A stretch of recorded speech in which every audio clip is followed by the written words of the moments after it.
Hello everyone, I'm Mark Archibis Ismabe. Together with my cookmate, Miss Luna Arsenal, will discuss about the history, literature, prose and poetry, and the notable Filipino works here in the Philippines. So, our learning objectives is at the end of the lesson, the students are expected to explain the historical background and influences of Philippine literature, especially the effects of colonization on its development. Second is to identify well-known works of Philippine prose and poetry and describe their themes and significance in Filipino culture. And lastly is to describe the contribution of notable Filipino writers and how their works reflect Filipino society and values. So Philippines. Philippines is an island country of the Southeast Asia in the Western Pacific Ocean. It consists of 7,100 islands and islets lying around 500 miles or 800 kilometers. So Manila is the capital of the Philippines and Quezon City is the most populous city. Manila and Quezon are both part of National Capital Region located on Luzon, the largest island in the Philippines. And lastly, Mindanao is the second largest in the southeast. So, Philippines culture. So the culture of the Philippines, it is influenced by both the East and the West, commonly referred to as a melting pot of Western and Eastern culture. The major religions in the country are Christianity and Islam, which shaping the culture of the Philippines. Now, let's talk about the Philippine history. So, Philippines have a long history of human settlement that dates back to prehistoric time. People have already lived in the Philippines since the dawn of human history. And originally, the various islands were already populated by competing tribes, and each tribe was led by their own king or their queen. And 51, the Portuguese explorer Magellan claimed the island for Spain, and colonization began in 1565. Manila was established as the capital of what was then known was the Spanish East Indies in 1571. So, the name Philippines. So, before pa man yung arrival ng Spanish, early Chinese traders were already visiting the Philippines. They visited Mindoro and they saw that the people traded gold and had many resources. So they called our nation Mayi, meaning the land of gold. Second, the archipelago of St. Lazarus. It was a name given by Magellan to our nation in 1521. And in 1521, when Ferdinand Magellan arrived in the Philippines, he landed during the Peace of St. Lazarus. So he named the island the archipelago of St. Lazarus. And lastly, Las Islas Filipinas, a Spanish explorer, Ruy Lopez de Villalobos, gave this name in honor of King Philip II. Now, let's talk about Philippine literature. So, this topic will introduce you to the beauty of the Philippine literature in general sense. Also, it features its prominent writers and masterpieces. You will also know the works of literature that made because of the foreign colonization dating many years from now. So, Philippine literature is a typified by Ladino poems and the religious and secular dramas held on various religious holidays or following someone's death. It is heavily influenced by the arrival of the Spanish in 1565. Philippine literature was primarily oral in nature as most written literature was destroyed. Now next, it states here that when the Spanish conquered the Philippines, much of the old written literature was destroyed. After that, the Spanish became the main language, and because Spanish was widely taught around the easier to reach part of the Philippines, a special kind of religious poetry called Ladino poetry was developed in the 1700s. And besides Spanish, other languages was also used in Philippine literature, like English and Tagalog and many other native language here in the Philippines. Now let's talk about the development of literature in the Philippines. So Philippine literature is literature associated with the Philippines, and it includes the legends of prehistory and the colonial legacy of the Philippines. Most of the notable literature of the Philippines was written during the Spanish period and the first half of the 20th century in the Spanish language. Philippine literature is written in Spanish, English, Tagalog, and other native Philippine languages. Now, the legendary period. So, mostly our ancestors have different stories to tell, which originated from different places and ethnic groups. Similarly, these stories were believed to be true, and many people, particularly in the provinces, still believe they exist. So, Philippine mythology includes a collection of tales and superstitions about magical creatures and entities. Philippine mythology is derived from the Philippine folk literature, which is the traditional oral literature of the Filipino people. This refers to a wide range of materials due to the ethnic mix of the Philippines.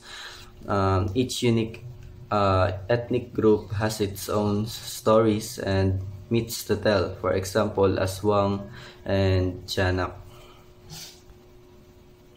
So, early works. So, the Doctrina Christiana, Manila, 1593, is the first book ever printed here in the Philippines. So, the Doctrina Christiana, it was written to teach Christian faith to Filipinos during the Spanish colonization. The book was printed using Spanish and Tagalog languages, and used both the Latin alphabet and the Old Tagalog script baybayin.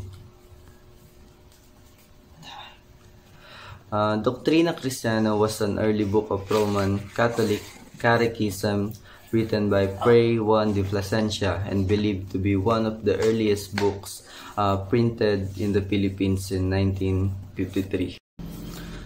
Now, let's talk about Thomas Pinpin. So, Thomas Pinpin was one of the first Filipino printers and writers during the Spanish colonial period.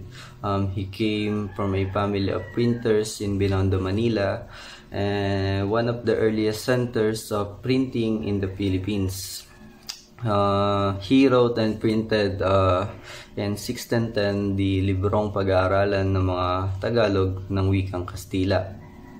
119 pages designed to help fellow Filipinos to learn the Spanish language in a simple way. He also credited with the first news publications made in the Philippines, the Sucesos Felices.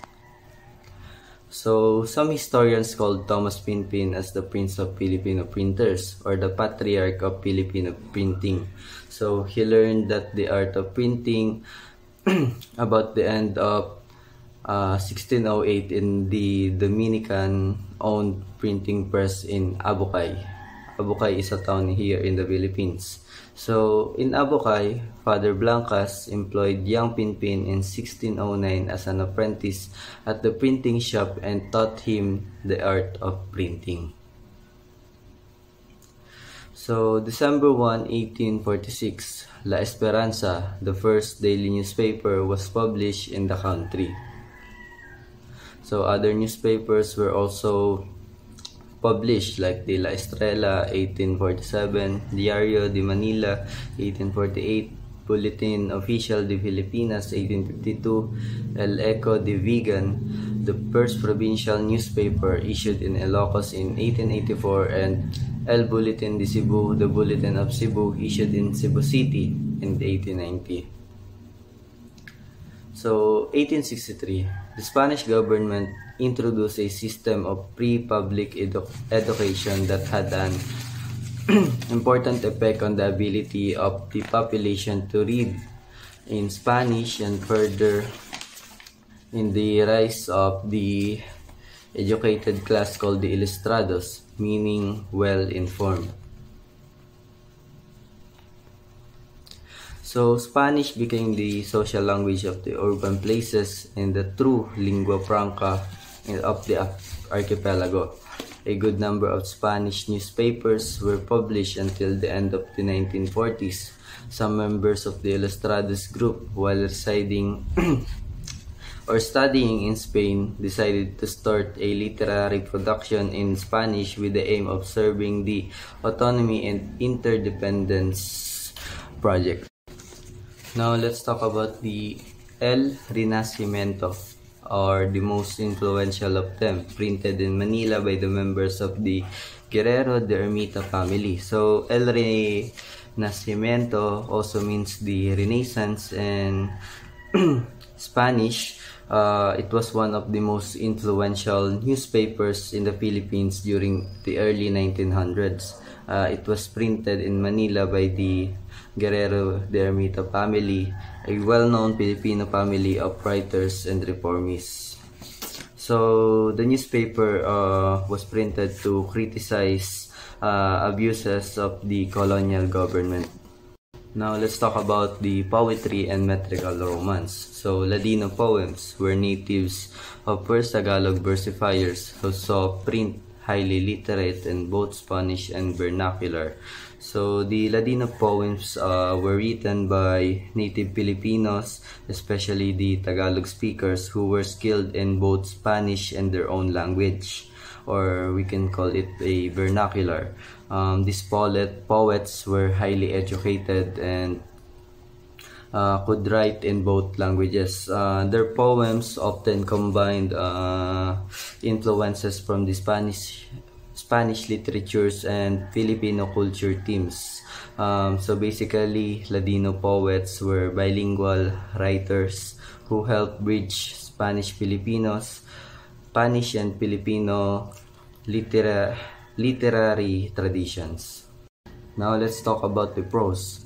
So the prose works of the Spanish period consisted mostly of didactic pieces and translation of religious writings in foreign languages, example, novels, short stories, essays, and works of criticism. Banag at Sikat by Lope K. Santos. It is considered the first socialist-oriented novel in the Philippines. It tells the story of Delphin and Felipe, who discuss social issues like labor rights, inequality, and the plight of the poor. The novel emphasizes the importance of social change, justice, and the rights of the working class.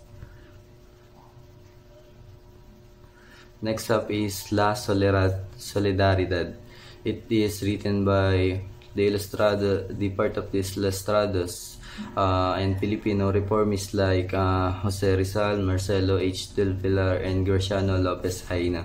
The essays published in La Solidaridad 1889 to 1895 called for political reforms during the Spanish rule. They demanded representation in the Spanish courts, freedom of speech, equality before the law, and an end to the abuses of priors. These writings awakened national consciousness and became a voice for peaceful reform. Next up is I Am a Filipino by Carlos P. Romulo, a patriotic essay that declares the identity, duty, and pride of being Filipino. Romulo speaks of the Filipinos' heritage, the sacrifices of heroes, and the responsibility of the people to protect freedom and democracy. It inspires unity and nationalism and the love for our country. Let's proceed to poetry. So poetry is a form of artistic expression that uses words, languages to create emotions and expression. So through this poetry, we can communicate the human experience, in the way, the feeling a way that is powerful and emotional. So, hindi lang ba siya binibigkas and sinasalita, but it uses the feeling and the imagination. So, in this poetry, we have different types here in the Philippines. The first one is the Tanaga. So, Tanaga is a traditional Filipino poem and composed of 4 lines each, and often meron siyang 7 syllables, like 7 syllables kada. So, it consistent the rhyme scheme and such as AABB, ABAB, and AAA. So, kailangan dun sa yun is magkakapares na yung nila, dulo. Magkakapares yung same sila ng dulo. Halimbawa, kung O, edi O din, tas O, O. Depende, yun yung pattern. Yung sinabi kong AABB, ABAB, and AAA. So, yun. So, yun ay may 7. So, for example is, here is, Ali, patong, lumapag, sa lupa, nagkabitak. So, 7 na. And 2 lines. So, sa kahoy, nalugapyak, sa puso, naglagablab. So, 7. Then, ito tag-init ni Edelponso Santos. Next, we have Dalit. Can refer to distinct concept. It is short 4 lines Filipino poem with 8 syllables per line, often debated its origin, sometimes used for religious purposes. So, ito naman is kung sa Tanaga is may 7 syllables, dito naman ay 8 syllables yung ginagamit. And may 4 lines din siya. So, kalimitan ginagamit ito sa mga religious purposes, yung Dalit. So, halimbawa is, nag-aral siyang pilit ng karanggalay makamit. Buong buhay siyang nagtiis, makapagtapos ang nais. By Soren Mercurio. So, next we have Awit. It is a narrative dodecasyllabic. Merong 12 syllables. Yung ibig sabihin ng dodecasyllabic. Yun yung 12 syllables. And Filipino poetic form consisting of quatrains, 4-line stanza with a monorhyme AAAA.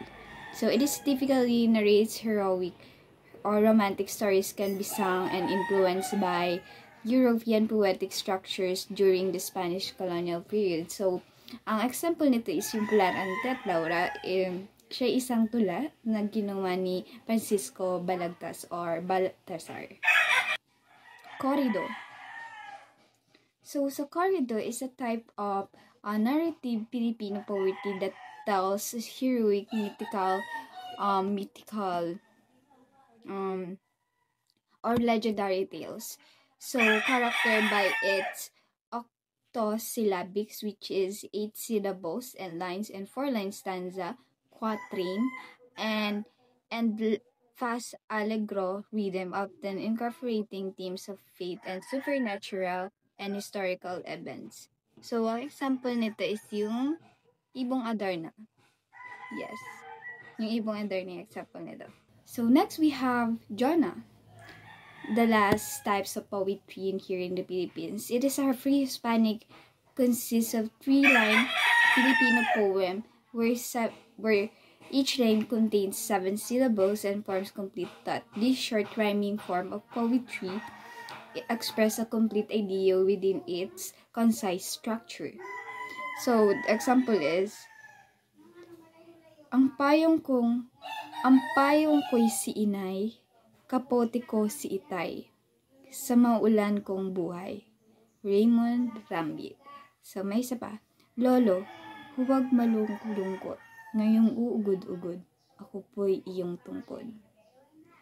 Diba? As you can see is magkaka-rhyme sila. drama here in the Philippines. So it is a form of literature and performance that shows story through actions, dialogues, and emotion. It is meant to acted out on the stage and performed by an actor. So first one is we have types. The first one is the Pananuluyan. It is a Tagalog version of Mexican Las Posadas. It is usually held on Christmas Day or event. It shows the story of Joseph and Mary as they look for a place in Jerusalem. Ito yung kapanganakan ni Jesus. Ginaganap siya tuwing Christmas. Makikita niyo sila sa simbahan, pinaperform. Then, next is we have the Sinakulo. So, the Sinakulo is a dramatization of passion and the death of Jesus Christ. Usually, this is performed during Holy Week. And nakikita dito is yung pag-sacrifice and paghihirap ni Jesus para sa atin lahat. Dito, tuwing Holy Week to. Parang nasa kalsada minsan to eh. Yung mga naparada. Yan. Then, may mga, pinifilm siya. Then, pinapanood. Next, we have, Salubong. Salubong is this is an Easter play that shows the meeting of the risen Christ and his mother Mary. It symbolizes the joy and hope after the resurrection of Jesus.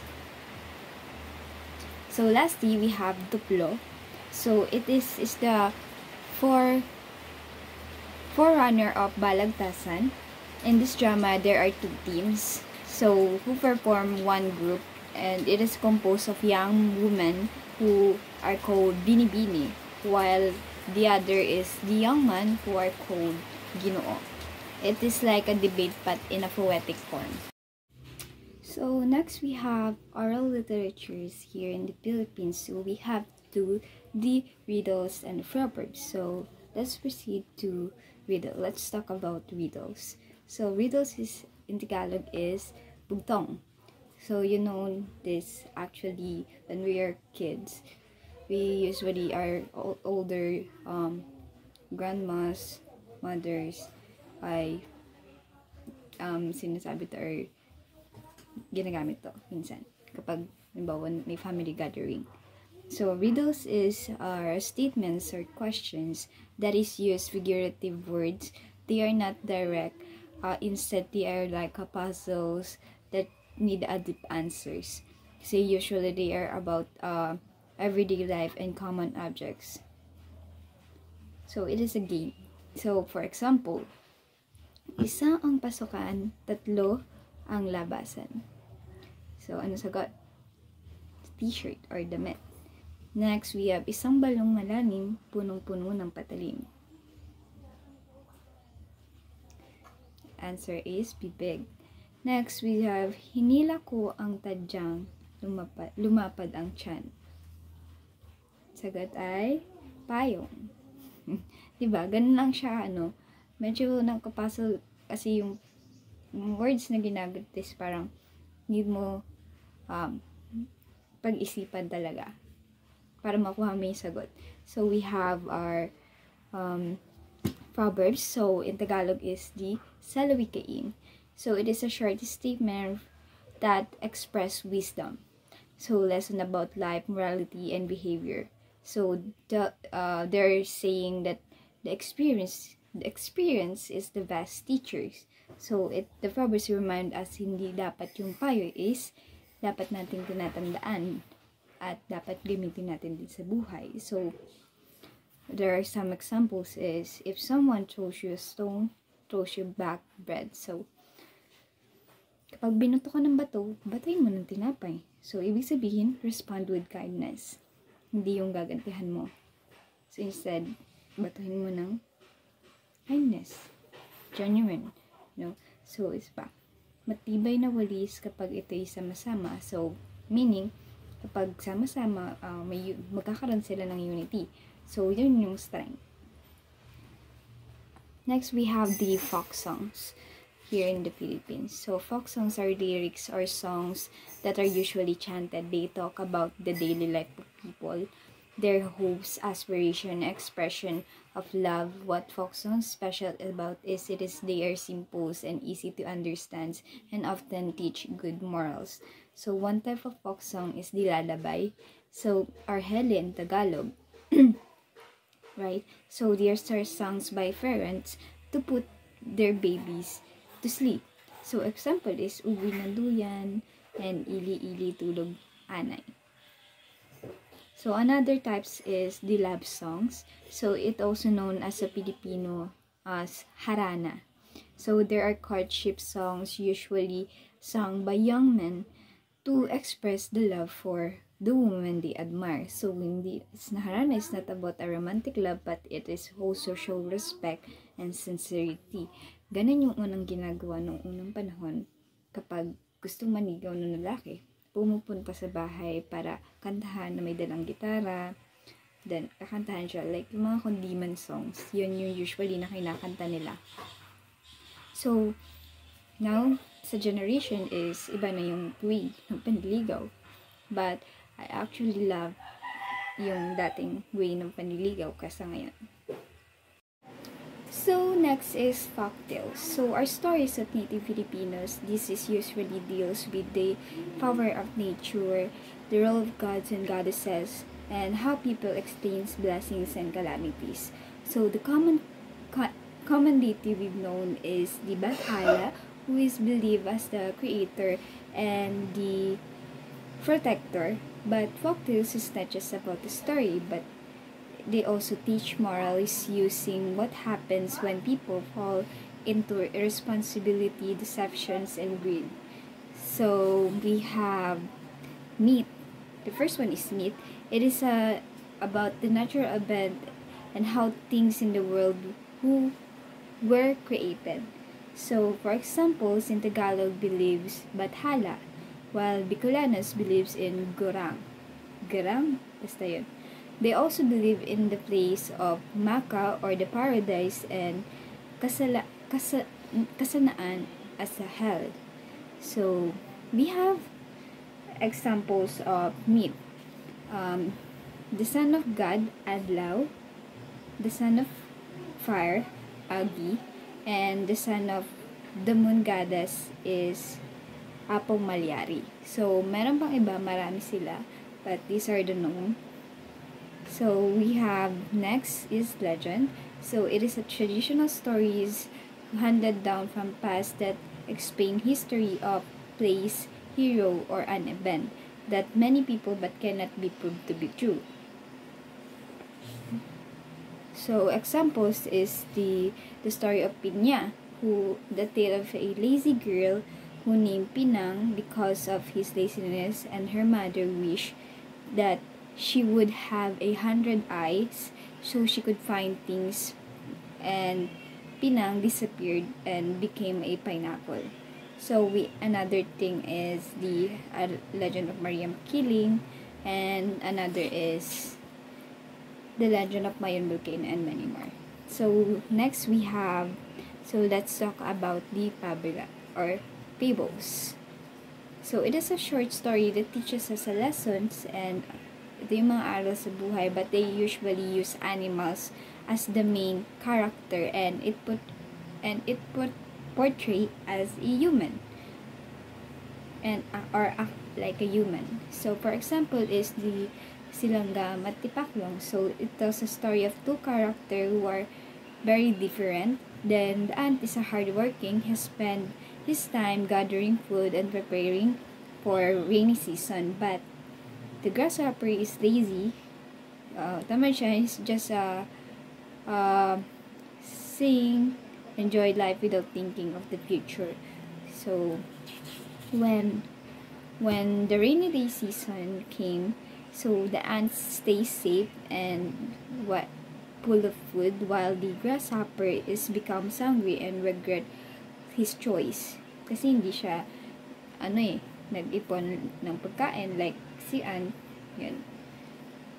Marami pang example ng pabila.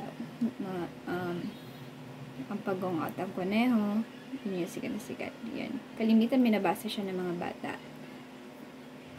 And next is the epic.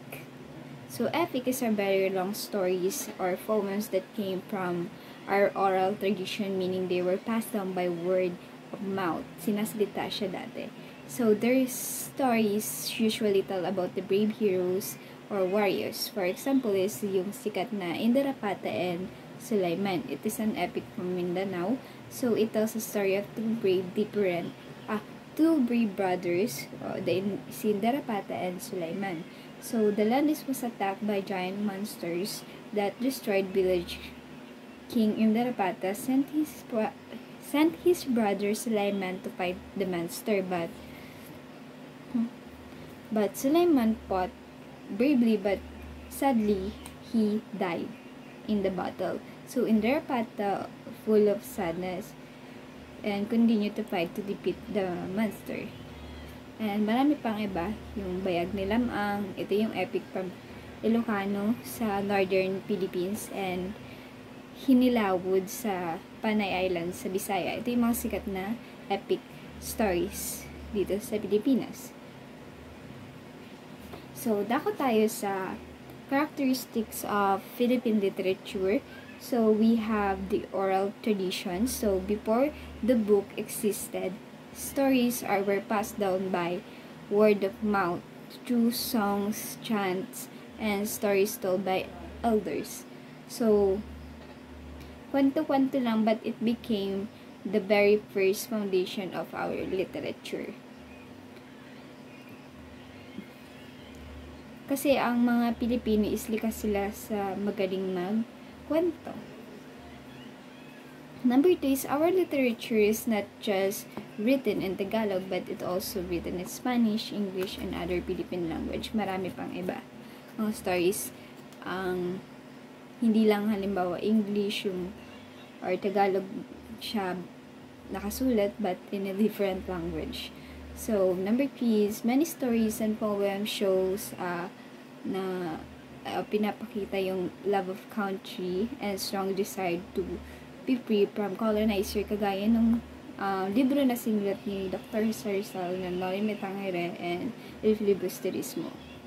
Nakabase siya doon sa Spanish colonization, kung paano nilabanan ni Dr. Rizal gamit ang pagsulat ang mga Espanyol.